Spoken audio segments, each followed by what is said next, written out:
Hi guys, welcome back. I am Vivek Singhal from tradingwithvivek.com। और आज हम बात करने वाले हैं एक ऐसे पेनी स्टॉक की जिसमें मैंने 1 लाख शेयर उसके परचेज किए हैं। तो 1 लाख शेयर सुन के बहुत ज्यादा अमाउंट नहीं लगाई है। एक्चुअल में that is a penny stock so called because the stock price is 14.5 rupees. तो 14.5-15 लाख रुपए, 14.5 लाख रुपीज मैंने लगाए थे। और उसके मैं यहाँ पर रीजंस बताने वाला हूं आपको कि मैंने क्यों लगाए हैं और आप इन सब चीजों से क्या सीख सकते हो। और सीखने के बाद में आप अपना डिसीजन अपने हिसाब से ले सकते हो। तो यहाँ पर जो सबसे इंपॉर्टेंट पॉइंट है वो ये है कि यहाँ पर मेरी किसी भी तरह की रिकमेंडेशन नहीं है बाय या सेल करने की। मैंने इस स्टॉक में पैसे लगाए, मुझे अच्छा लगा तो मैंने सोचा कि इस आइडिया को आप सबके सामने रखा जाए, विद रीजंस रखा जाए। क्योंकि जब हम रीजंस के साथ रखते हैं तो यहाँ पर एक लर्निंग होती है। और अपना जो डेली का पर्पज है ठीक 7 बजे एक न्यू वीडियो लेकर आने का, वो यही है कि हम इसमें अपने ट्रेडिंग एंड इन्वेस्टिंग स्किल्स को शार्प कर सके, कुछ अच्छा कर सकें। सेकंड, अगर यहाँ पर अपने चैनल को सब्सक्राइब नहीं किया तो सब्सक्राइब कर लें, क्योंकि अगेन एवरीडे एक वीडियो आती है जिससे हम अपने ट्रेडिंग इन्वेस्टिंग स्किल्स को शार्प कर सके। तो मैं आपको स्क्रीन पर लेकर चलता हूं और यहाँ पर जो कंपनी का नाम है that is Bajaj Hindusthan sugars limited. This stock is trading at 15.2 rupees. तो 15 लाख रुपए के आसपास इसमें मेरे लगे हैं। उसके रीजंस क्या हैं? देखो, जितने भी शुगर मिल्स हैं इनकी सिचुएशन आज की डेट में वैसी ही है अब जैसी अब से almost 1.5 years back steel companies की थी, 2 ईयर्स बैक स्टील कंपनीज की थी। All steel companies were trading in loss. Posting जो थी उनके नंबर्स की, नेट प्रॉफिट की, वो सारे लॉस मेकिंग कंपनीज थी। और यहाँ पर शुगर कंपनीज का भी ऑलमोस्ट सेम ही हाल है। कोई कंपनी ऊपर है, कोई नीचे है। लेकिन क्या इनके दिन चेंज होने वाले हैं? मेरे हिसाब से होने वाले हैं। क्यों? क्योंकि यहाँ पर जिस मिनिस्टर की वजह से स्टील कंपनीज ऊपर गई है, मींस श्री नितिन गडकरी की वजह से, बिकॉज उन्होंने इतना इंफ्रास्ट्रक्चर को लेकर पुश किया है। और गवर्नमेंट ने क्या किया कि जो इंपोर्ट करती थी कंट्री इंडिया बाहर से, उसके ऊपर ड्यूटीज लगानी शुरू की है। मींस आत्मनिर्भर भारत का जो ये एक अभियान है उसमें जो जो इंडस्ट्री इन सब चीजों से परेशान है उनको रिवाइव करने की कोशिश की जा रही है। क्योंकि एक चीज हमेशा से समझ में आती है कि किसी भी एक इंडस्ट्री के चलते इंडिया ग्रो नहीं कर सकता। यहाँ पर सभी इंडस्ट्रीज को, सारे ही सेक्टर्स को ग्रो कराना पड़ेगा गवर्नमेंट को, और सारे ही स्टेट्स में सेम लेवल पर यहाँ पर ग्रोथ दिखानी पड़ेगी। ऐसा नहीं हो सकता कि 1, 2, 4, 5 स्टेट्स में अच्छी खुशहाली हो और बाकी में उतनी खुशहाली नहीं हो तो इंडिया ग्रो कर पाएगा, ऐसा नहीं होगा। तो यहाँ शुगर इंडस्ट्रीज की काया पलट होते हुए मुझे नजर आती है। और उसके पीछे जो रीजन है वो शुगर नहीं है, उसके पीछे जो रीजन है वो एथनॉल है। और एथनॉल बेसिकली एक फ्यूल है जो सब्स्टिट्यूट है पेट्रोल का। तो यहाँ पर 3-4 डेवलपमेंट्स हैं जो मैं आपके सामने रखना चाहता हूं। सबसे पहले जो यहाँ पर मैंने यहाँ पर रीड किया, government brought down the target for ethanol blending with petrol to 20% to 2023 from 2025। जो इनका टारगेट 20% पेट्रोल में ब्लेंडिंग का था, एथनॉल का, जो 2023 तक था, जो 2025 तक था, उसको ये कम करके 2023 तक लेकर आ गए हैं। यानी कि जितना ये 20% सोच रहे थे 2025 तक का ब्लेंडिंग करेंगे, मिक्स करेंगे यानी कि पेट्रोल में एथनॉल को 20% तक, वो अब ये विद इन नेक्स्ट 2 इयर्स करने वाले हैं। तो ये एक एग्रेसिव टारगेट है। तो ये एक पॉइंट है जिसकी वजह से यहाँ पर डिमांड बहुत स्पीड से बढ़ेगी। Second, sugar companies now have an option to shift some of the sugar production capacity to produce ethanol, as country is currently facing an oversupply and the government had to provide export subsidy to sell sugars in international markets so as to help farmers indirectly, he said। तो यहाँ पर क्योंकि international market में भी sugar की supply ज्यादा है, Indian market में भी शुगर की सप्लाई ज्यादा है, एंड अगर शुगर की जो प्रोडक्शन है उसको कम करते हैं तो यहाँ फार्मर्स के ऊपर सीधा सीधा इंपैक्ट आता है। तो ध्यान से समझना इस बात को। तो यहाँ इनडायरेक्टली फार्मर्स की हेल्प करने के लिए इंडियन शुगर कंपनीज अपने इस प्रोडक्ट को इंटरनेशनल मार्केट में बेच सकें, तो कॉम्पिटिटिव प्राइस पर बेच सकें, उसके लिए इंडियन गवर्नमेंट को, शुगर कंपनीज को यहाँ पर सब्सिडी देनी पड़ रही है। एंड यहाँ एक और जो इंपॉर्टेंट पॉइंट है कि ये सब्सिडी इंडियन गवर्नमेंट ज्यादा लंबे टाइम तक नहीं दे पाएगी। WTO के एक साथ जो इनका रूल है उसके हिसाब से, तो इनको उस जो एक्स्ट्रा कैपेसिटी कैपेसिटी है उसको यूटिलाइज कराना पड़ेगा। यूटिलाइज कहां होगा, कैसे होगा, इसके लिए यहां पर ब्लेंडिंग की जो प्रोविजन रखा गया है उसको यहां पर दिखाया गया। तो अभी जो India can achieve blending of 8.5%, यहां पर अगर हम इसको रीड करें, realization from ethanol is much higher than that of the sugar and help companies to boost their profit. Currently India has ethanol producing capacity of 425 crore liter and another capacity of 50 crore liter under construction will be available next session. With supply of 325 crore liter, India can achieve 8.5%. तो यहाँ पर 325 crore litre के हिसाब से 8.5% होना है और इसको टारगेट कितना है इंडिया का अगले 2 साल में 20% करने का। तो 20% अगर इसको करेंगे तो ये कैपेसिटी ऑलमोस्ट यहां से 800 करोड़ लीटर के आसपास करनी पड़ेगी। अब यहां जो सबसे इंपॉर्टेंट पॉइंट है वो क्या है, जितना भी एथनॉल इंडिया में प्रोड्यूस होता है उसका 90% अभी शुगर कंपनीज करती हैं, क्योंकि इंडिया में शुगर केन बहुत अच्छे से प्रोड्यूस होता है। और शुगर केन कितना प्रोड्यूस होता है उसको लेकर मैं आपको एक चीज बताना चाहता हूं। आई बिलोंग टू मेरठ, तो मेरठ ये जो वेस्टर्न यूपी का एरिया है यहाँ पर शुगर केन बहुत ज्यादा होता है। जब मैं छोटा था तो जो शुगर केन की जो हाइट होती थी, जो शुगर केन की लेंथ होती थी वो 6 फीट के आसपास होती थी। 6 फीट भी नहीं होती थी, 5 फीट के आसपास होती थी और जो उसकी थिकनेस होती थी वो 1 इंच के आसपास होती थी। लेकिन आज की डेट में वहीं पर शुगर केन ऑलमोस्ट 12 फीट तक भी होता है, 10 फीट तक भी होता है और उसकी जो थिकनेस है वो भी बढ़कर ऑलमोस्ट 1.5 इंच हो गई है। तो सेम जगह पर आज की डेट में डबल से भी ज्यादा शुगर केन प्रोड्यूस होता है। एंड शुगर केन क्योंकि इसके प्राइसेस स्टेट गवर्नमेंट के कंट्रोल में होते हैं एंड फार्मर्स का सीधा सीधा इनकम का सोर्स है एंड फार्मर्स एक बहुत बड़ा वोट बैंक भी है। ऑफ कोर्स वोट बैंक के साथ में उनका आर्थिक ख्याल रखना भी जरूरी है। तो यहां पर गवर्नमेंट की तरफ से शुगर केन की प्राइसेस लगातार बढ़ते रहते हैं, जिसकी वजह से शुगर कंपनीज का जो शुगर बनाने की कॉस्टिंग है वो इंक्रीज हो जाती है और जब कॉस्टिंग इंक्रीज होती है तो इंटरनेशनल मार्केट में कॉम्पिटिटिव प्राइस पर नहीं बेच पाते। अब इस चीज को ठीक कैसे करना है, इस चीज को ठीक कर सकते हैं सिर्फ और सिर्फ उसको शुगर बनाने के बदले, उस पूरे शुगर केन से शुगर बनाने के बदले वहां पर उससे एथनॉल बनाया जाए। अब अगर एथनॉल बनाने की जो बात करते हैं, यहां पर एक बड़ी अच्छी सी मैंने नंबर्स रीड किए। Typically 1 ton of cane yields 115 kg of sugar, यानी कि 11.5% शुगर निकलती है शुगर केन से एंड 45 kg ऑफ मोलासेस निकलता है that can produce 10.8 litre of ethanol. सिर्फ और सिर्फ 10.8 लीटर अगर हम शुगर भी साथ में बनाते हैं। लेकिन अगर शुगर नहीं बनाए और शुगर केन का जितना जूस है उस सबको पूरे के पूरे एज इट इज जूस को यहां पर एथनॉल बनाने में यूज किया जाए देन 840 kg ऑफ एथनॉल बन सकता है।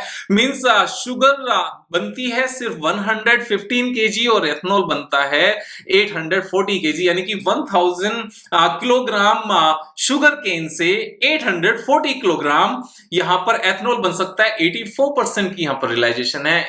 ये एक बहुत अच्छी रियलाइजेशन है और अगर ये होता है तो यहां पर जितनी भी शुगर कंपनीज हैं इंडिया में वो सारी की सारी सुपर बंपर प्रॉफिट में आने वाली हैं। ये साफ साफ नजर आता है। सेम सिचुएशन थी यहां पर स्टील कंपनीज की इंडिया में। जो स्टील कंपनीज अच्छे से लगातार लॉस दे रही थी वो अचानक से इतने सुपर प्रॉफिट में आ गई। आप एक सिंपल सा नंबर देख सकते हो, हम टाटा स्टील की यहां पर बात करते हैं जो लार्जेस्ट स्टील मैन्युफैक्चरर है इंडिया में, कि अब से कुछ साल पहले इनका क्या हाल था। यहां पर ये लगातार लॉस मेकिंग कंपनीज थी और लॉस मेकिंग में आप ये देखो 2020 की तो खैर सिचुएशन हमें पता ही है कि 20-21 में क्या हुआ था, कोविड की वजह से सिचुएशन खराब थी। लेकिन उसके बाद जो अभी फिलहाल यहां पर नेट प्रॉफिट आना शुरू हुआ है, एक क्वार्टर का नेट प्रॉफिट 12,000 करोड़ है और इससे पहले पूरे साल का नेट प्रॉफिट कभी इतना नहीं होता था और लगातार माइनस में होती थी।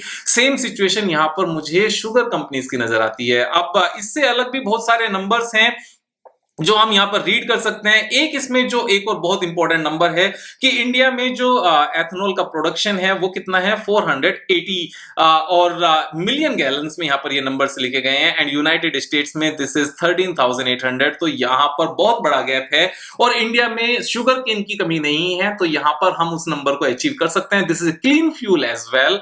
और एक दो नंबर्स मैं आपको और दिखाता हूं। यहां पर नितिन गडकरी जी का कहना है कि जो इंडिया में व्हीकल्स हैं वो सिर्फ और सिर्फ एथनॉल पर भी चल सकते हैं। तो यहाँ पर फ्लेक्सी फ्यूल इंजन्स यहाँ पर प्रोड्यूस होंगे। एंड एक और चीज यहाँ पर देखो, assured that it will procure all the ethanol produced in the country. तो Nitin Gadkari, union road transport and highway minister, has stressed the use of ethanol in transport sector.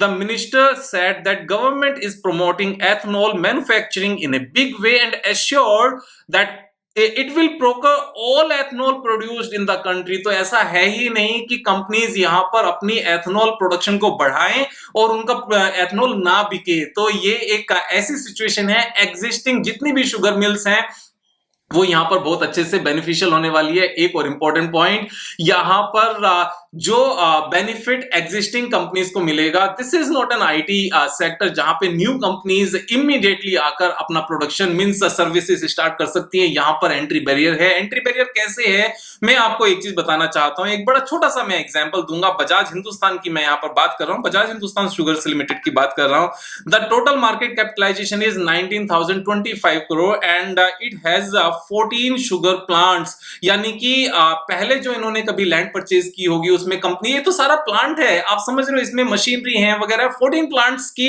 Market capitalization is just 1925 crore. अगर आज की date में in size का एक भी plant लगाना पड़ेगा ना तो कम से कम 3000 करोड़ 3000 करोड़ का तो एक प्लांट लगेगा। वो मैं क्यों कह रहा हूं, क्योंकि लैंड परचेज करनी पड़ेगी। और लैंड कहां परचेज करनी पड़ेगी, लैंड उसी एरिया में परचेज करनी पड़ेगी जहां पर शुगर केन परचेज होता है। क्योंकि शुगर केन कोई ऐसा प्रोडक्ट नहीं है कि जिसको ट्रांसपोर्ट करके हम रूरल एरिया में जहां बंजर जमीन होती है वहां पर ले जाकर क्रैशिंग करें, वो कॉस्टिंग नहीं आ पाएगी। तो इसको कहां पर लगाना पड़ेगा, जहां पर फर्टाइल लैंड है। और उस फर्टाइल लैंड की कीमत समझते हो आज की डेट में आप क्या है, आप वेस्टर्न यूपी में जाकर देखो फर्टाइल लैंड कितनी कॉस्टली है, वहां जाकर पता चलेगा। तो जिस साइज के ये प्लांट होते हैं वहां पर न्यू प्लांट नहीं लग सकते। ये एंट्री बैरियर है, बहुत बड़ा एंट्री बैरियर है। एक और इंपॉर्टेंट पॉइंट यहां पर जो फ्लेक्सी फ्यूल्स की मैं बात कर रहा था आपके सामने, वो मैं आपको बताना चाहता हूं। All vehicles will be able to run on ethanol says Nitin Gadkari. और नितिन गडकरी जी ये किस बेस पर कहते हैं, minister issued an advisory to car makers to introduce flexible fuel engines in vehicles within 6 months। ये बहुत छोटा पीरियड है और ये कब की न्यूज है, 26 दिसंबर 2021, 1 वीक पहले की ये न्यूज है। विदिन 6 मंथ्स एक बहुत मीन्स बहुत फास्ट होने वाला है ये। अब इसको हम आगे पढ़ते हैं, मेरे साथ बने रहना वीडियो में, क्योंकि ये आपको समझाएगी कि किस तरीके से हम यहाँ पर मल्टी बैगर्स निकालते हैं और क्यों मैंने परचेज किया है। Union minister road transport and highway Nitin Gadkari has said that all vehicles will soon be able to run on ethanol and there will be more ethanol pumps in the country in future। While speaking at an event, minister said that since petrol cost more than ethanol, public will be able to save more along with the reduction in air pollution। air pollution भी कम होगा, सस्ता भी पड़ेगा। India को बाहर से petrol import भी नहीं करना पड़ेगा। इंडिया का जो फॉरेन करेंसी है, फॉरेन रिजर्व है, वो भी बचेगा। साथ में यहां पर एक और मैं आपको अच्छी फिगर्स बताता हूं। Last week ministry issued advisory to car makers to introduce vehicles within 6 months and he added that central government is working to encourage the use of green and alternative fuel.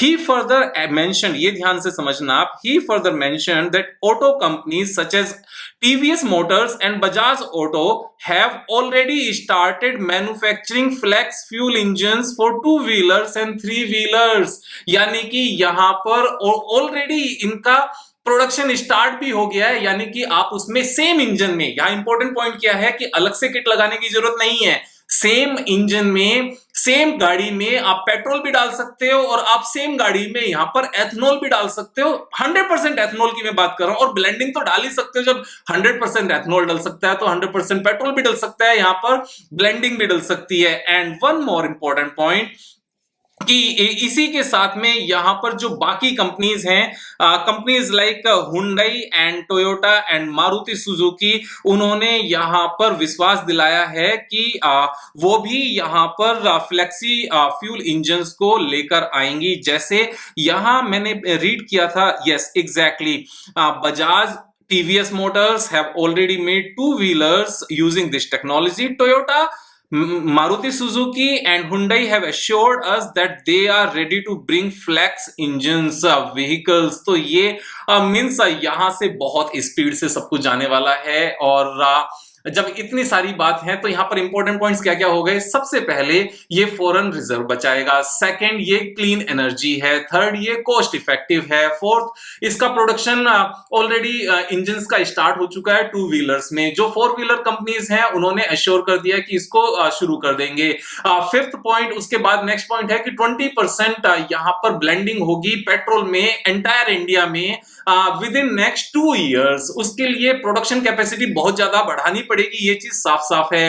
अब वो production capacity बढ़ा कौन पाएगा? जो existing sugar mills हैं। सिर्फ existing sugar mills ही क्यों बढ़ा पाएंगी? क्योंकि इसको बनाने में जो एंट्री बैरियर है, न्यू फैक्ट्रीज इतनी आसानी से नहीं लग सकती, क्योंकि उनकी कॉस्टिंग नहीं आएगी। क्योंकि जिस एरिया में ये फैक्ट्रीज लग सकती हैं वो एरियाज फर्टाइल लैंड्स हैं, और फर्टाइल लैंड्स ऑलरेडी इतनी कॉस्टली हैं कि उनकी कॉस्टिंग नहीं आएगी। अब यहां पर मैं बजाज हिंदुस्तान की बात क्यों कर रहा हूं, इसके पीछे 2-3 रीजन है। This is second largest sugar company in India, second largest. First largest में यहां पर बहुत सारे कंफ्यूजन है, ईआईडी पैरी भी हो सकता है और यहां पर श्री रेणुका भी हो सकता है, लेकिन Bajaj Hindustan is one of the largest, top 3 में से एक है।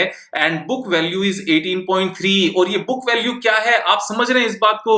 बुक वैल्यू, इस बुक वैल्यू में मींस 10,000 करोड़ तक की लैंड वाले प्लांट लगे हैं। अगर 14 शुगर प्लांट अगर आज की डेट में लगाने पड़ेंगे तो मींस मुझे नहीं लगता कि 1000 करोड़ से कम की लैंड में एक प्लांट भी लग पाएगा। तो 14,000 करोड़ की तो यहां पर लैंड ही आती है, और जितनी मशीन्स हैं, जो सेटअप है, अप्रूवल्स हैं, सारा मैकेनिज्म है, सब कुछ अलग है। तो ये एक इंपॉर्टेंट पॉइंट है। इसके साथ में यहाँ बहुत सारे नंबर्स आपको बेकार से नजर आ रहे होंगे, जैसे promoters holding is 25%, pledging percentage 100%, means promoters का सारा ही दांव पर लगा हुआ है। ये एक रिस्ट्रक्चर वाली सिचुएशन है, जैसे जेपी पावर की सिचुएशन थी। जेपी पावर के बारे में बात करूंगा 2 मिनट लगा के, लेकिन पहले इसी को पूरा कर लेते हैं। यहां पर अगर हम नीचे जाएं तो क्वार्टरली रिजल्ट्स में देखते हैं। क्वार्टरली रिजल्ट्स में एज सच बहुत ज्यादा कुछ नजर नहीं आता, लेकिन जो ऑपरेटिंग प्रॉफिट है वो ठीक ठाक है। यहां पर जो नुकसान वाली बात थी वो इंटरेस्ट की थी, लेकिन इंटरेस्ट कॉस्टिंग लगातार यहां पर कम हो रही है।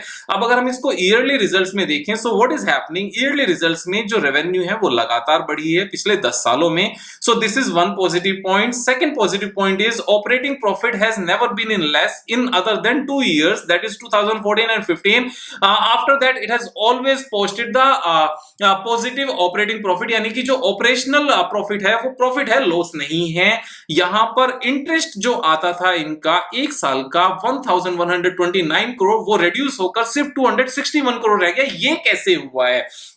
तो यहां एक इंपॉर्टेंट पॉइंट ये आता है कि जब कंपनी लगातार लॉस में है तो कंपनी ने अपने इस इंटरेस्ट को कैसे कम किया, यानी कि जो इनके ऊपर लोन था 7,000-8,000 करोड़ का, उसको कम करके ये यहां तक कैसे लेकर आए। यहां पर एक बात समझने की जरूरत है, जो ये डेप्रिसिएशन होता है ना, ये डेप्रिसिएशन एक्चुअल में किसी को हमने पे नहीं करना होता। डेप्रिसिएशन जब हम मशीन एक बार लेकर आते हैं तो तभी एक साथ उसकी पेमेंट कर देते हैं, लेकिन उसके एक्सपेंस को हर साल दिखाना होता है, तो डेप्रिसिएशन हमारे पास बच जाता है। अब यहां अगर हम कैश फ्लो में देखें, so cash flow last 5 years से प्लस में है, यानी कि ऑपरेशनल जो एक्टिविटीज हैं उनसे हर साल पैसा बच जाता है, और इस पैसे को ही रिपे करके यहां पर बोरोइंग को कम किया गया है। अब बोरोइंग कितनी कम हो गई है? जो पहले इंटरेस्ट यहां पर 1100 करोड़ आता था वो सिर्फ 261 करोड़ रह गया है। एक और यहां पर important point, share holding pattern में जब हम जाते हैं तो यहां अदर्स में देखते हैं, पब्लिक में देखते हैं, तो पब्लिक में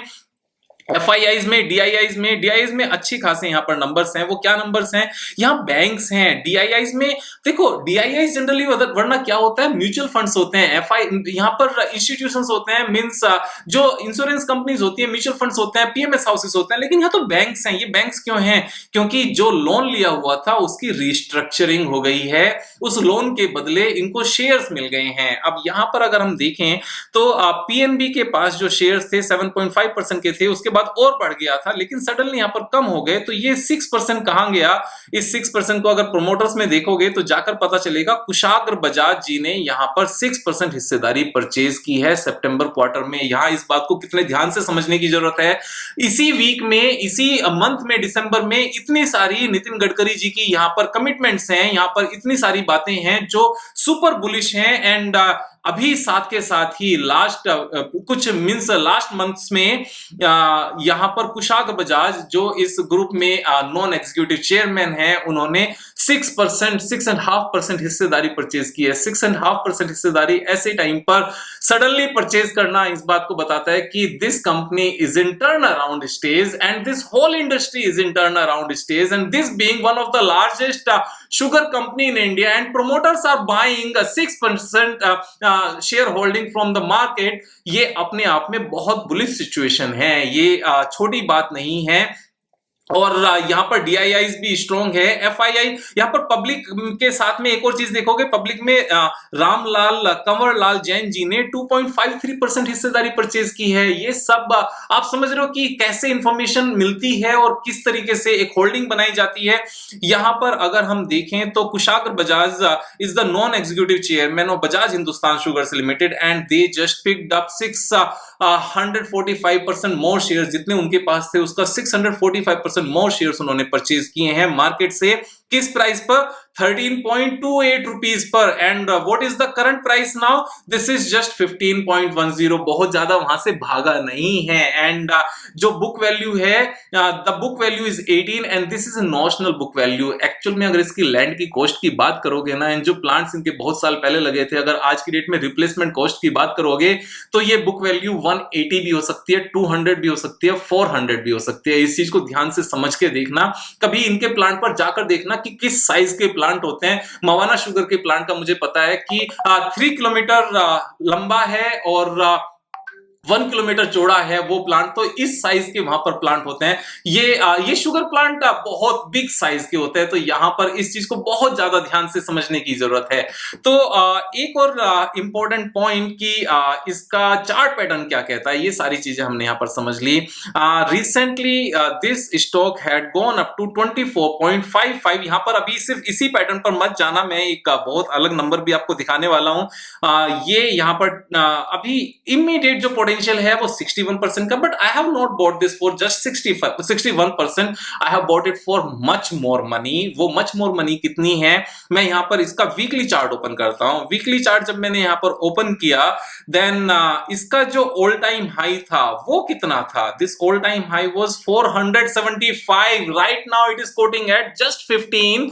अगर हम इसको सीधा सीधा अगले 10 साल की भी अगर बात करें, मैं कहता हूं 10 साल वैसे लगेंगे नहीं, क्योंकि जिस तरह का यहां पर टर्न अराउंड नजर आ रहा है, यहां से अगर हम सीधी सीधी इसकी बात करें, दिस इज 30 टाइम्स पोटेंशियल है इस स्टॉक में। I have bought it for a long journey. मुझे नहीं पता 30 टाइम्स तक रखना है या 100 टाइम्स तक रखना है, क्योंकि जब कोई कंट्री 140 करोड़ की पॉपुलेशन वाली कंट्री और वहां पर फ्यूल को लेकर इतनी बड़ी बातें हों, और जैसे ही यहां पर फ्यूल बनेगा तो शुगर एक्सपोर्ट करने की जरूरत नहीं पड़ेगी, उसमें भी मार्जिन इनके बढ़ेंगे क्योंकि इनकी हैंड होल्डिंग होगी। और यहां पर एक और इंपॉर्टेंट पॉइंट, आज तक 1999 से लेकर, मींस जब से इसका चार्ट है तब से लेकर यहां पर हाईएस्ट एवर वॉल्यूम है इन लेवल्स पर प्रोमोटर्स परचेज कर रहे हैं। प्रोमोटर्स इनसाइडर इंफॉर्मेशन रखते हैं, उनको बिजनेस का पता होता है। मैंने कल भी एक वीडियो बनाई थी, तो इस तरह की चीजें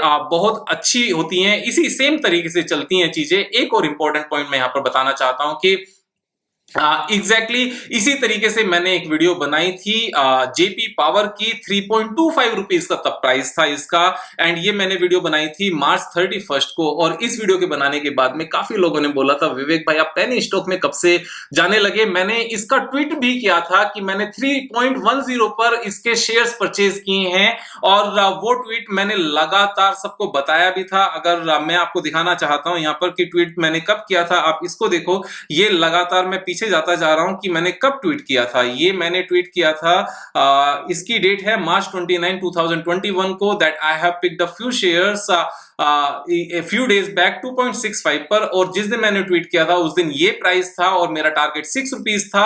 इस 6 रुपीज के टारगेट को मैंने बढ़ा दिया था क्योंकि JP power is reaching towards target sooner than later, एंड यहां पर मैंने 5.38 पर और शेयर्स परचेज किए थे और मैंने अपना टारगेट बढ़ाकर 10 रुपीज कर दिया था। और आज इसका क्या रिजल्ट है, आज ये 7.2 तक पहुंचा है।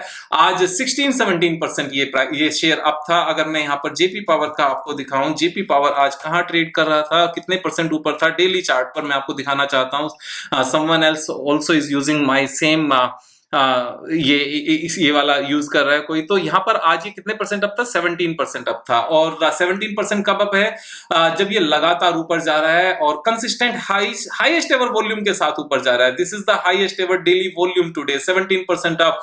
तो जब इस तरह की चीजें एनालिसिस करके होती है ना, वहां पर ये डाउट नहीं रखे जाते कि ये पेनी शेयर है। We are here to make money in the market, we are not here to just love और हेट एनी स्टॉक। हमें पैसा बनाना है, एनालिसिस पूरी होनी चाहिए। अगर कोई चीज 15 रुपीज की 2.65 पर मिलेगी, मैं कैसे परचेज नहीं करूंगा। सेम चीजों को लेकर मैं ट्वीट करता हूं यहां पर। इसीलिए मैं पर्सनलाइज क्लासेस भी चलाता हूं कि जो एक कंसोलिडेटेड वे में, कॉम्पैक्ट वे में यहां पर चीजों को सीखना चाहते हैं, समझना चाहते हैं, तो वो एनरोल कर सकते हैं। यहां पर नीचे नंबर फ्लैश भी हो रहा है। 8 जनवरी से आफ्टर फ्यू डेज मेरा नया बैच स्टार्ट हो रहा है, आप उसमें एनरोल कर सकते हो। नीचे नंबर पर व्हाट्सएप करके या कॉल करके। यहां सीखने की जरूरत है। अगर इतने मोटे पैसे लगातार कमाने हैं, जो अपॉर्चुनिटी यहां पर बजाज हिंदुस्तान में है, इस चीज को खुद से लगातार अच्छे से यहां से भी सीख सकते हो, पर्सनलाइज क्लासेस में भी सीख सकते हो। लेकिन बिना अगर सीखे करेंगे तो ये एक ऐसा ही हो जाएगा जैसे बिना ड्राइविंग सीखे हम मर्सिडीज लेकर निकल पड़े हों और ये सोचने लगे कि जो ओलंपिक्स में बाकी रेसर हैं, जो प्रोफेशनल हैं, हम उनको हराकर उनकी पॉकेट से पैसा निकाल लेंगे। तो इतना आसान नहीं है। यहां पर सिर्फ सीखने की जरूरत है, समझने की जरूरत है, बुद्धिमान होने की जरूरत है। Intelligence can be hired but wisdom can not be hired. इस चीज को भी ध्यान रखने की जरूरत है। बहुत सारी चीजें ऐसी। कल फिर मिलेंगे एक नई वीडियो के साथ, तब तक मजे करो यार। Thank you so much, have a nice day.